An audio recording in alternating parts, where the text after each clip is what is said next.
doing well. Welcome back to another video and welcome back to my kitchen once again. We meet again.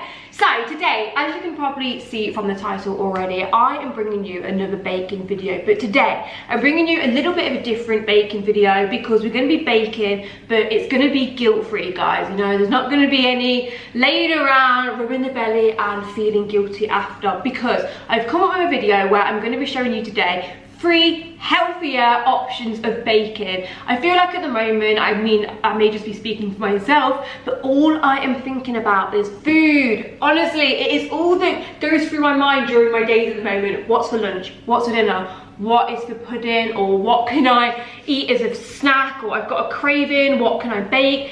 It is literally the only thing on my mind, and I feel like it just gives you that little bit of enjoyment and something to look forward to during the day, because obviously we're stuck at home. I mean, I don't even need to tell anyone that I'm a massive foodie. Like, food is life for me. I enjoy food. I am not someone that has massive cuts in my diet. I try to live by a very balanced diet. Like, that's my philosophy. I have everything in moderation. If I fancy a bag of crisps, I'll eat a bag of crisps. If I fancy something naughty, I'll eat that, but then I will make other changes the next day to sort of balance it out and make myself feel better. So yeah, with that all being said, I feel like as well a lot of us are wanting to bake more at the moment, just something to do, keep us occupied. But yeah, getting to the point, I don't constantly want to be baking things at home that are just packed full of calories, full of sugar and just naughty, because obviously the weight's going to creep on if I am eating, baking and wanting sweet treats every single day. With all that being said, it led me to do a little bit of research, exploring, playing around with ingredients and trying to come up with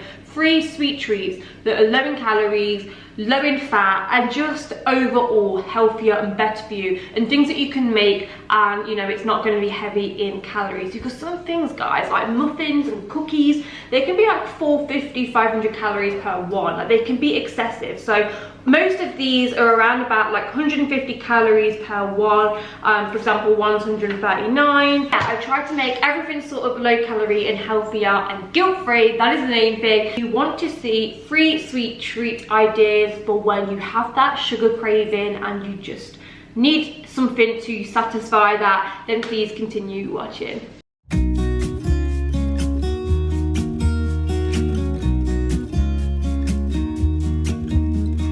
Okay, so first up, we're going to be making some peanut butter chocolate chip oat cookies. So all you will need for this is oats. I will leave all the actual ingredients in the description bar, but you'll need some rolled oats, some natural peanut butter, honey. For a substitute this, if you wanted to do like vegan, you could use maple syrup.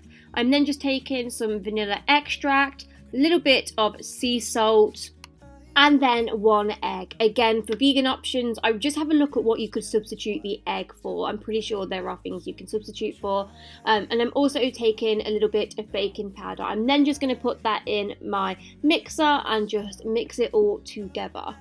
After that is all mixed together, I'm then just taking some dark chocolate. This is like the really high percent dark chocolate, so it's like really healthy. So yeah, I've just chopped a little bit of that up. I only did like a small handful. You could put more in, you could even put milk chocolate in, but obviously the calories are going to be more. And yeah, that will all like come together. It'll be quite sticky, and then you're just going to make little balls. And then obviously you just want to get some grease-proof paper, or you can just grease your tins if you've got good tins. And yeah, just pop them straight on there, and then we're going to pop them in the oven. I believe I put my oven on 170 degrees, and I baked them for around about 8 to 9 minutes. So yeah, these are a really good, just like I said, quick sweet treat if you've got a little bit of a craving but want something low calorie. I think they work out to like 139 calories each. So yeah, really low on the calorie front compared to a normal cookie, and they tasted really good too. Next up, we're going to be making some healthy flapjack. Now, normally I have some flapjack from the co-op, and the light granola flapjack bars, they honestly contain about 500 calories per small slice. So these actually only contain 161 calories, 5 grams of fat. So all you're going to need is some rolled oats, a little bit of light brown sugar, some plain flour.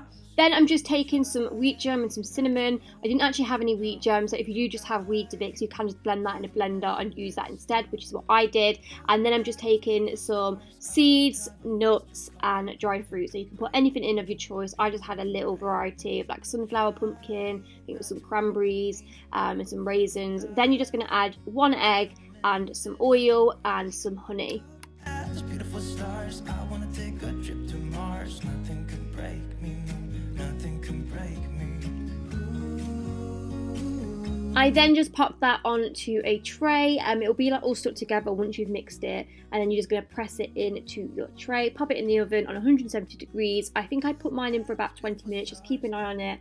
And yeah, that is complete. And honestly, this tastes so good. It is insane. Don't make your slices too big, else they're going to be more calories.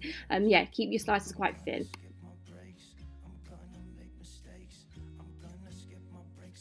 Okay, so this next one is for all you chocolate lovers out there, and this is a pud in a mug. Now, my best friend Jess actually always has these. Well, she used to have them when I used to work with her, and I've never actually had one, so I thought I'd try to make one homemade. So all you're going to need is some plain flour, obviously a mug of your choice. Then you're just going to take some cocoa powder. I'm just sifting all of mine because obviously I don't want any lumps in it. Stars, I wanna take a trip to Mars. Then I'm just taking a little bit of sugar. If you've got sweetener, use that. It will be less calories. So it's 100 calories with sweetener. It's about 140 with sugar. Then I'm just taking some baking powder, some milk, and then some oil. Then you just want to mix that all together, make sure it's all nice and mixed, and then you're simply just going to pop it in the microwave for 30 seconds. Don't do any longer, else you're going to burn it. It's going to go all horrible and just have a disgusting consistency. About 30 to 35 seconds and it should be done, and that's on full power as well. So that's the before, you can't really see it. Here's me popping it in. Honestly, this tasted unreal, and I think this would taste so good with like a bit of chocolate sauce on, or like some chocolate custard. I know that's probably upping the calories a bit, but yeah, so good. Okay, so I have just done my 30-second mug cake. I'm gonna test it. This is the first time I've ever used this recipe or tried it, so yeah, I'm really interested to see what it tastes like. I can't actually believe it's cooked, like it's actually spongy like a cake.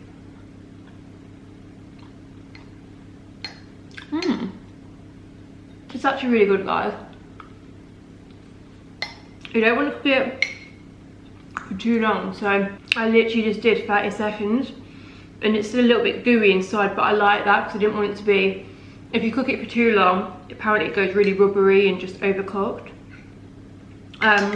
So if you use normal sugar, it actually is a few more calories than 100. I think it's about 150, which I mean is still not bad if you just want a quick treat every now and again and want something tasty, but don't want to make a whole cake. So yeah, if you use sugar, it is slightly more calories. If you use sweetener, which is like no calories, it's obviously going to be less calories in the actual cake. Might not taste as good. I did also read a few people like drizzled a little bit of like chocolate sauce on top, so you could, you know, drizzle anything on if you wanted to do that as well. But yeah, really, really good. Just for a quick, easy sponge mug cake to make. Like I said, it took me a couple of minutes just to add the ingredients in. Like 5 minutes to prep, 30 seconds to cook. Yeah, I'd probably give it 7.5, 8 out of 10, which I don't think is a bad rating. Yeah, I'm gonna finish this off. Anyway guys, that brings us to the end of this low calorie sweet treat video. So as you would have saw, I made 3 different things during this video. So I made the peanut butter, like dark chocolate chip oat cookies. I also made the like fruit flapjack, I'm gonna call it, like granola type thing, and the chocolate pud in a mug. I was just thinking with the pud in the mug, I think it would taste really nice if you had some like chocolate custard. You can get like little pots of like low fat chocolate custard. I mean, I know it's adding again a little bit more calorie, but that would taste unreal. So I just wanted to come back and give you my verdicts and ratings on everything. I think for the like flapjack thing, I would give it like a strong 8. The cookies are really nice as well. Like I was actually surprised with the cookies because when I was like testing these recipes out and making them, I was thinking, how the hell are these going to actually form into a cookie like, I don't know, consistency, because you're not adding flour, you're merely just adding like peanut butter, oats, And what else did I add? Honey. I just don't know, it was hard to envision how it was going to come out, but these are actually so tasty. I feel like because they've got the peanut butter in, they're actually quite sweet. Definitely help with those sweet cravings. So yeah, I really rate these. You probably could add maybe a few more dark chocolate chips. Like I didn't add too many because I wanted to try and keep them low calories. And putting them up, I was actually so surprised with that. I mean, look, it's like anything that's low calorie. It's never going to taste as good as the real thing with full fat everything and sugar and whatnot. Like there's always going to be some sort of difference. But definitely if you're on a diet and looking for something a little bit sweet and just to try and help satisfy your cravings without having to go into the baking cupboard and make, you know, full fat chocolate chip cookies and stuff, I definitely think these will help with that. Anyway, I really hope this video has helped and gave you 3 different ideas of low calorie, nutritious and healthier options to have to curb those sweet cravings. I will leave all the recipes in the description bar below in case you want to check them out. You can substitute things as well if you don't have certain ingredients. That is absolutely fine. Just play around and test it out. So anyway, I'm gonna go. Really hope you have enjoyed this video. Make sure you give it a big thumbs up if you have, and I shall see you all in my next video. Bye bye.